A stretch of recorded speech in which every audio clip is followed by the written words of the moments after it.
Hi guys, and welcome back to my channel. I do have a top on, by the way guys, I'm not like flashing you.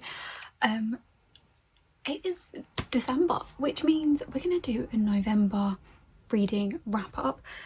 November was an absolute stellar of a month. So we read 22 books. This is not including any DNFs, that is full books read, which I would say is amazing. We did have a mixture, so we had some chunky books and we had some little novellas. Little books count, guys, and we've got a coffee today. I don't usually have one midweek, but I actually booked a day off and went out with my friend, and which is why I've got like a little bit of makeup on, which I never usually wear unless I go out. But grab a drink, grab a snack, let's get cozy, because let's see what we read this month. So the first book we read was The Broken Queen by Ashley Munoz, which is the second book in a duet. I think I read the first book last month on ARC, and then I got this one on ARC as well, but it is out now. So it is a completed duet now. No to cliffhangers. But I rate this 5 stars, guys. Like, this was amazing.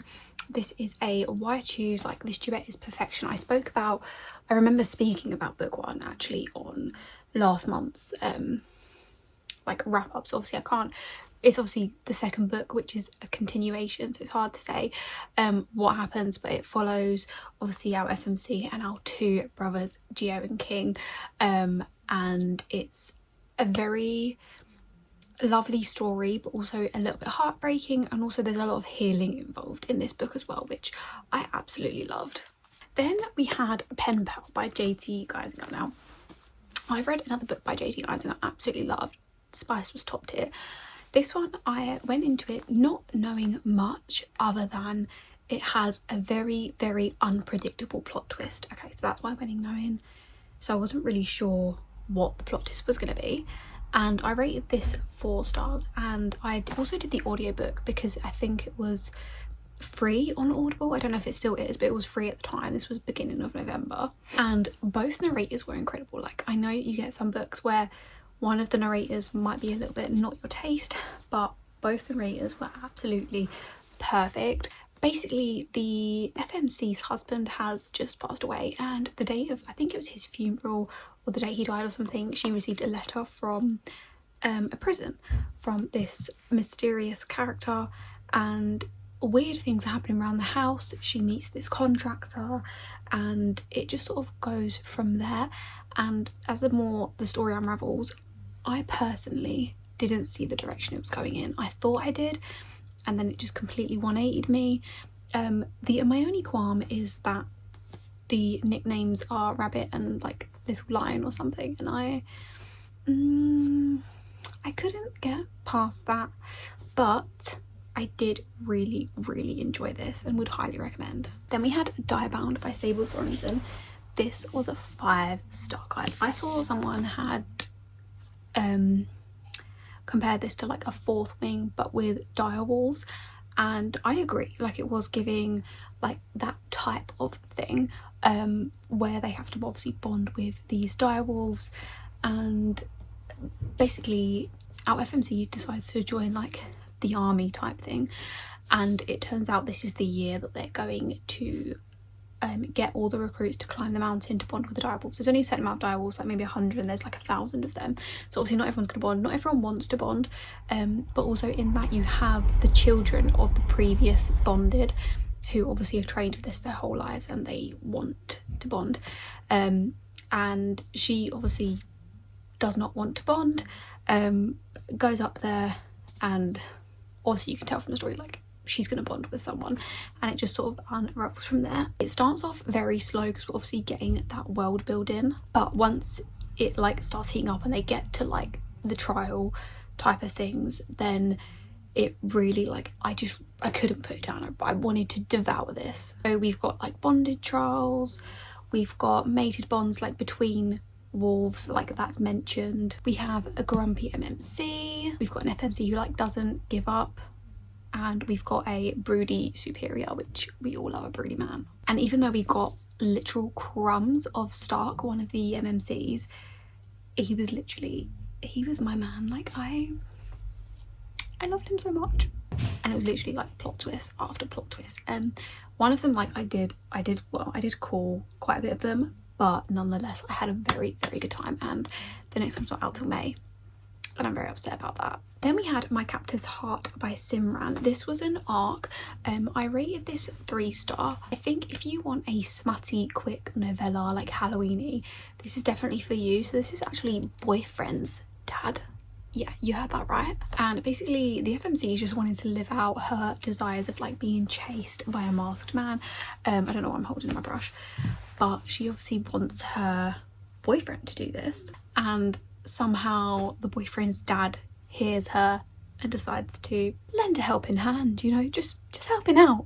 I do have mixed reviews on this. Like, I loved the premise, I loved the spice, I loved the possessive man, but the daddy kink went a bit too much in this one. Like, don't get me wrong, I am partial to it. Like, I don't mind reading it into a book, like it's not too bad, but this was like too much. It just felt like every other page had something to do with like daddy, and it was just a little bit cringy in places. Then we had The Secret of Heart Mountain by Casey Lynn, which was 4 stars. This premise of this is a childhood enemies to lovers like type ordeal, and I literally went in with no expectations, but I loved it. This was an arc. This was so cute. I'm losing my voice, oh my god. It was like childhood rivals to lovers, fake dating, it had banter, all wrapped up in a nice perfect bow. The one bed trope, I was literally rooting for these characters right from the beginning. Like, they were so likable, and Link was so down bad for his girl. Then we had God of Wrath by Rena Kent. This is the 3rd book in the Legacy of God series, so I was continuing this, and this was a 4 stars, but I'm gonna say like a high 4 stars, maybe even like a 4.5. I really enjoyed this. This follows Jeremy and Cecily. Basically Cecily just accidentally ends up on the wrong side of Jeremy, and she is now being stalked by him, and it is just, yeah, Jeremy is just the man. Like, he's probably, I think I enjoy him more than Killian. But I will say, like, the first half of the book, I was very, very torn as to whether I actually liked Jeremy or not, because he is like, he's a psycho basically. Like, there's no other way to explain him. But it turns out I do love him. Like, sure, he's got 0 morals, he's low-key psycho, but he is a possessive man that follows his girl around 24/7. Makes sure she's safe, buys her favourite mangas, buys her favourite complicos, pays attention to her. And the green flags outweigh the red, guys. Like, that's what we're really here for. I will say, check your trigger warnings before you go into this, because obviously it's a dark romance. Then we have Heavenly Bodies by Imani Uriu. I can never pronounce this, guys. This follows Alara and Enzo, yeah, which they both have magic. So Alara has like the darker magic, I would say, like shadows and stuff, whereas Enzo has like light magic, so like the light. And basically Alara has been told that she is fated to fall for a star, but this will be their demise basically. So she will fall for the star, but they will, I don't know if this is like the King of Stars, and they will like die or something like that. So she's obviously doing everything she can not to go for this star, and this star is trying to, like, this King of Stars is trying to find her to basically kill her or keep her captive or something, so that they don't fall in love. And she goes to this other kingdom to basically seek asylum, I would say. And this is where Enzo comes in. It's his dad's kingdom, and obviously he has to teach her to use some of her magic, and then it sort of goes from there. They absolutely hate each other as well, guys. I will say this was a 3.75, I want to say. I think I rated this. It's very, very, in my opinion, very, very, very, very, very slow to get into.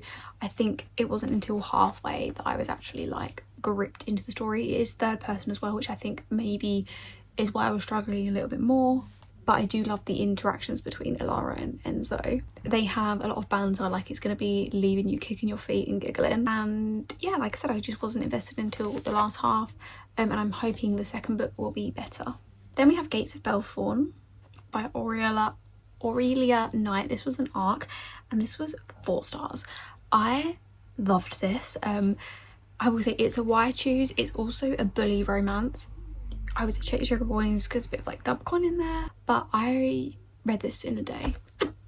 I could not put this down. It's very fast burn and very fast spice, I would say though, which I actually really had a good time with. A book with a lot of smut is just what the doctor ordered when I was reading this, and it did not disappoint. And I was having a good time right up until the end, where the plot had me fucked up, in a good way though. But now I'm gagging for book 2. So it's giving Why Choose gothic vibes, like a gothic academia type setting. There's some secrets in there, and I cannot wait to read the next one. Then we tried to do A Curse on Black Lake by Jessica Meile, which was like a gothic cowboy romance, and I had to DNF. I really was struggling to get into it. The gothic and the cowboy like wasn't mushing for me.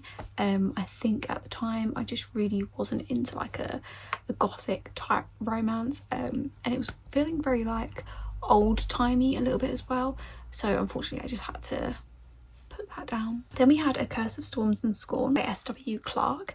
This was 5-star.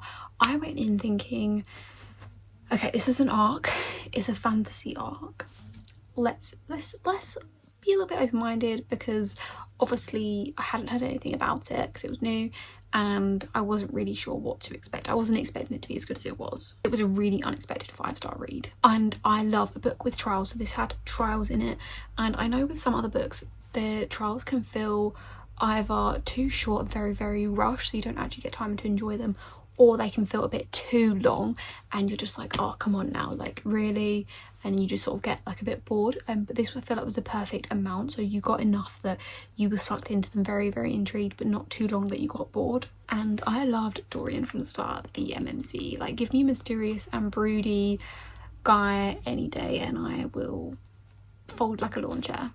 I really do hope we get more of him in book 2. This was a very slow burn. Obviously he's got trials, you've got some elemental magic in there, you've got enemies to lovers, you've got a feisty FMC, and they were both really funny as well. I loved like the banter between the two characters. Then we tried Deafened by Silence by Madison Cole. I had to DNF this one. This is a dark romance, a Why Choose, and the FMC is Death going to a new school and has to navigate that. The two male love interests, one of them I was a bit like, okay, like he seems okay, the FMC seems okay, but one MMC was like very entitled, and he was like, I am the best, I am this, everyone should bow to me, and I couldn't get past that. It was really bugging me, and I thought, how is he gonna come back around and make me like him? And he was, to me personally, very insufferable, and I was thinking I couldn't get through a book like that, because you're getting like all of their points of views, and I was really, really struggling. Then we also had Snowbound by Jane Henry, which I unfortunately had to DNF again. And basically the FMC goes to like a remote cabin, ends up getting like kind of snowed in, and then she keeps finding like gifts and food and stuff on like the front porch, and turns out like this guy's watching her, and it ends up being her stepbrother. So obviously it's like a bit of a taboo. The only thing it was very, very fast burn. I wanted a little bit more depth. I think I got to like 25%, I want to say, and it was literally like 1 minute they were like catching up because they hadn't seen each other for like 5 years, and then the next they were like doing the do, and it was very much like bam bam, like just one scene to the next, and it didn't make sense, and it was like there was no chemistry there. I wasn't feeling it. I couldn't really understand why they went from one thing to another, and it was just, yeah, didn't make sense. We had Devoured by Eden by Jade May. This was a 4 stars. I feel like I always have the best time with books that I go into blind with no expectations, and this was everything. It was the perfect length, the heartbreak, the healing, the spice, the representation, and as someone who, I won't spoil what it is, but if you've heard me talk about my condition in previous videos, then you will know. But as someone who deals with the same condition that Chloe, the FMC, had or has, it was very emotional, and it really hit home and made me sob. And even like as I was writing my review, and also even now, I can feel myself getting a little bit teary. From the very first chapter, just from the experience of the symptoms of what she had, I knew exactly what condition she had from obviously experience. And I think that Jade May portrayed this illness very, very well. I've read some other books and they do not do illness and the representation justice, but for someone with this condition, for me personally, I think this was very, very well represented.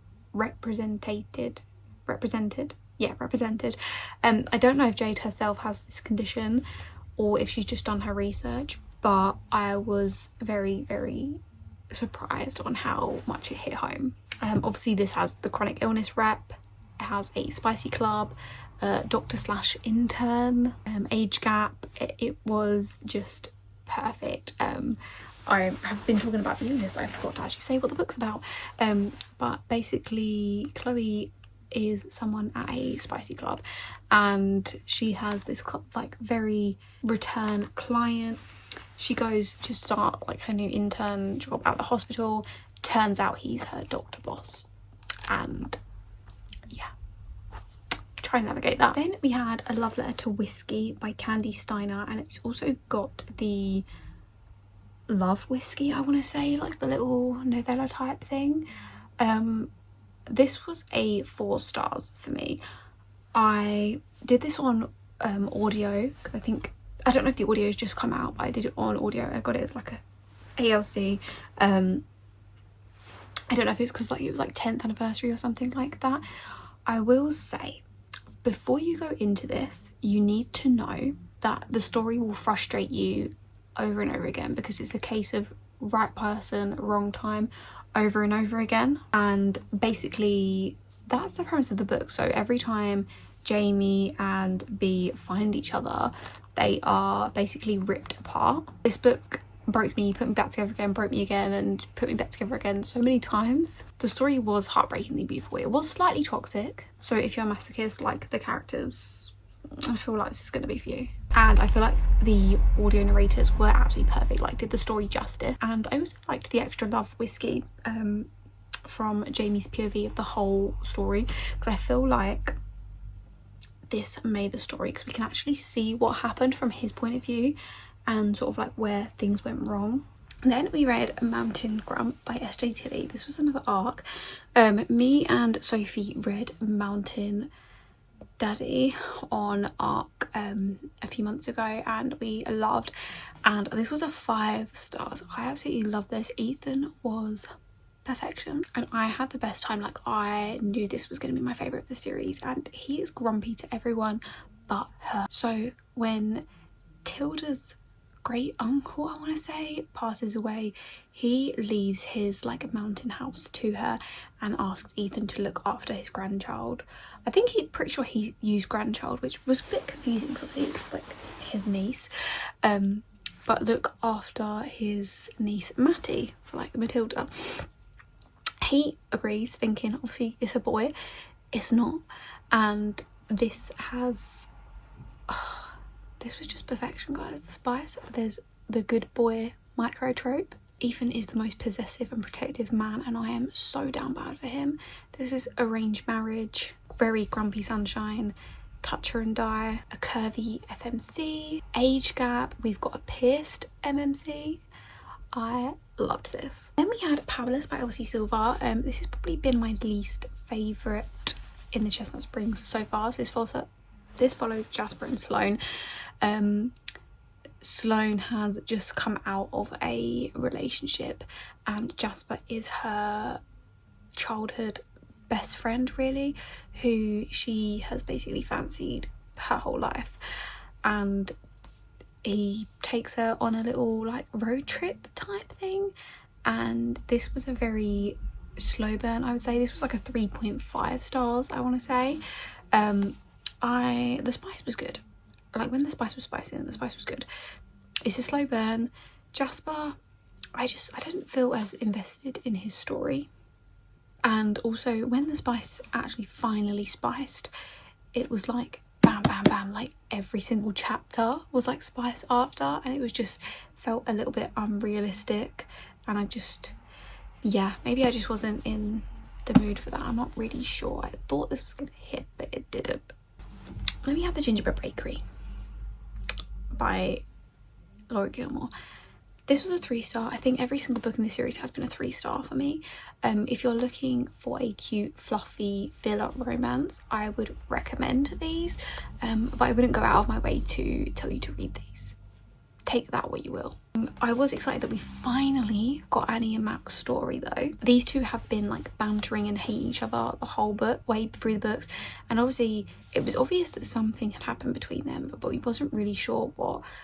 So in this book we finally get why they hate each other, what actually went on there, and what's going on basically. It is a good like angsty love story, and the man is obviously yearning for Annie. I do think the books get better as you go on in the series, but I just, yeah, it was neither here nor there. Then we had Cactus Heart by Cleo Evans, which was another art. This is a why choose. I mean, why date one of your brother's best friends when you can date two? This was a 3-star for me, I would say. I do enjoy a why choose, so the spice in this did hit and I did enjoy it. The characters really validated each other with their kinks. It's basically a forbidden love, so they have been told to stay away from their best friend's sister basically. Everyone is sort of like in the LGBTQ plus community, so everyone's either like pansexual or bi or something like that. So both MMCs are bi, and there is a case where the boyfriends become boyfriends too, and it was a very nice spice. I really enjoyed there was artwork throughout as well. I'm not gonna show you or put it up because it was not safe for work artwork. It was spicy artwork that actually detailed the scenes that they had done, which was actually quite educational, I suppose, because you sort of like saw how the scenes play out rather than having to try and think, oh, this is what's going on. My only thing was it was very, very fast paced. I would have liked a little bit more development, and the ending just felt very rushed, but it worked for the story. It's just not always my favourite thing when the ending's a bit rushed. But then we had Sinners Condemned by Sam Sketcher. Now this was a 5-star. Earlier in the year I think I rated it a 3-star or a 3.5. Sinners Anonymous. I thought it was overhyped. It took me to like 120 pages in to actually get into the story. It was very, very slow paced, so I was thinking that this might be a little bit of the same. I wasn't expecting a 5-star. I was expecting maybe like a 3 to 4, but no, this was 5-star. This is my new favourite mafia romance and my new favourite mafia man, Raphael Visconti, the man you are. I am fucking feral over this man. When I was reading this, I was voice noting Sophie like every fucking minute that I was reading because I was feral. Like when I tell you I was feral, I was literally like, I could not deal with this man and I needed him ASAP. He had me in a fucking chokehold. And I also loved Angelo in this book. So Angelo from the first book, I enjoyed him a lot more in this book. We got to see a little bit more of him, and he was literally so down bad for his women. He literally folded for Rory in like 0.1 seconds. Anything she wanted, she could have. And Rafe has actually made, well, he had made top 3 book boyfriends. I will go on to this more in a second. So he had made top 3 book boyfriends. I think he was like, I had put him at 3rd. I was giggling, kicking my feet the whole way through this, and I loved him so much so that it obviously ends on not like a little bit of a cliffhanger, I suppose, but this is a duet, so I had to go into his next book because I was just obsessed. It means we went into Sinners Consumed by Sam Sketcher. Again, this was 5-star. I love Rafe, like Raphael Visconti, the man you are. And I read this in one sitting, and this man from this book actually made it up to top place, joint book boyfriend with the 4 others because I can't decide, but he's up there on joint top spot. And the way he says baby, I feel no mafia romance can top this. Like, he's just perfect. Like in the first book he literally says, so he's like, they're in the car and basically she's talking about how she used to be a stripper and he's like, strip for me. She's like, it's gonna cost you. So he puts down like a wad of bills and she's like, it's gonna cost you more than that. So he puts down more And so she's like, get in front of him, and then he's like, take your top off. She's like, no, that costs more. So he puts down money. She's like, no. Puts down more money. No, like that's more than that. Puts down more, like, she's like, no. So he puts down his Amex card and says the pin is like 1 2 3 4, whatever the fuck it is, and literally just to see her take her top off. And then when she's sleeping in his car, she's like, he's like, oh, did you sleep well? She's like, it was okay, like if it was an Airbnb it'd be like a 4-star. And she's like, actually no, 3.5. And he's like, oh, why did you take off half star? And he was like, well, there was no blanket, there was no pillow, like it was a bit uncomfortable, and I had this like man staring at me the whole time. Okay, then the next time she's in his car, he has a fucking blanket for her and a pillow, and it's just the sweetest thing. And then she says to him, like, I'm not gonna kiss you, like, because you're like, you smell like whiskey and I don't like the smell of whiskey. And then like ages later, like he's been drinking vodka, and she's like, since when did you start drinking vodka? And he's like, since you said you wouldn't kiss me if I drank whiskey. He literally changed his fucking signature drink for her. I love, this is an enemies to lovers as well. Like the first book, they literally hate each other the whole fucking way, and I am obsessed with them. The FMC is a feisty redhead as well. We love. Then we did Accidentally Kidnapping the Mafia Boss by Evie Rose. I did this on audio arc as well. This was Connor Craze, I want to say. I think it was an Irishman, and he was perfection. I rated this a 4-star. It was a very, very fun read. Basically, Millie, our FMC, is done with her brother's gambling problems, so she decides what a way to get him to stop than to kidnap him. Of course, as you do, take him to their late parents' cabin. What she doesn't realise is she's accidentally kidnapped the Irish mafia boss Finn instead, and he doesn't really care, because from the first time he saw her, he was obsessed with her, like literally possessive, obsessed, loved her. It was such a light, fun like read, really, really funny. I think the voice actors really made this like 10 times better for me. I do love me an Irishman, I have said it before and I will say it again. This is like mafia, age gap, insta love, it's got banter. Our heroine is a virgin. He obviously falls first, he cooks for her, like what more could you want? Then we had Indulge by Luna Mason. I actually got to 32% of this and then DNF'd. So this was a why choose. We have Reggie and Ronan, I want to say. Basically they're in like a mafia type gang thing, and the FMC is basically in an arranged marriage and she has to marry one of these twins, and when she gets there he's basically like very, very grumpy. She ends up getting on with his twin a lot more, and the twins usually share girls, but obviously because it's his wife they're thinking like they can't. It was very, very fast burn, and what made it DNF for me was the writing felt a bit flat. Like for me the writing was very like a little bit childish, I want to say. Like I just wasn't vibing with the writing, unfortunately, and that's okay, it's not for everyone. I'm sure like there are some people that absolutely will love this, but for me it just didn't hit.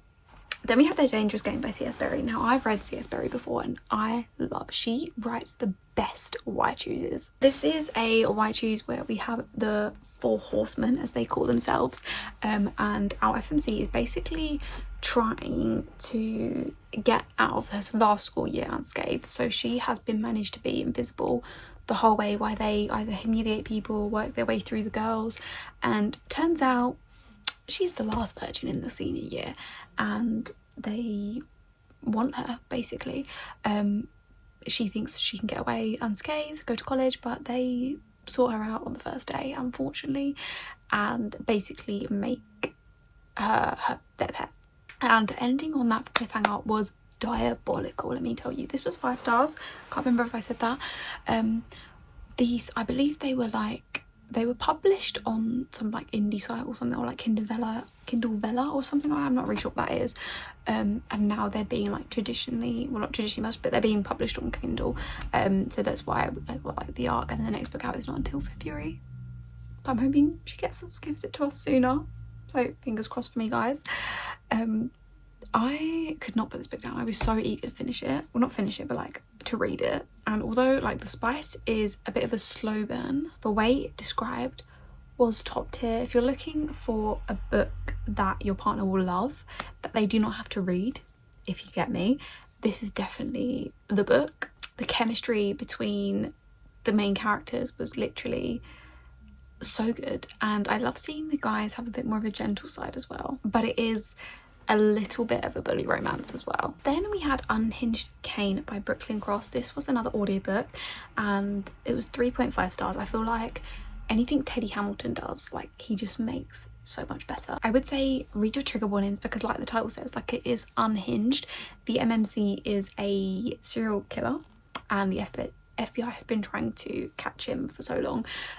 Kirby, our FMC, is a trainee FBI, and the second he sees her, he sees that she's got purple eyes, and he likes to have a collection and he wants her. Like, he's gonna do nothing is gonna stop him from having her. I honestly got to like 70% thinking, like, surely the romance is not gonna romance how I'm expecting.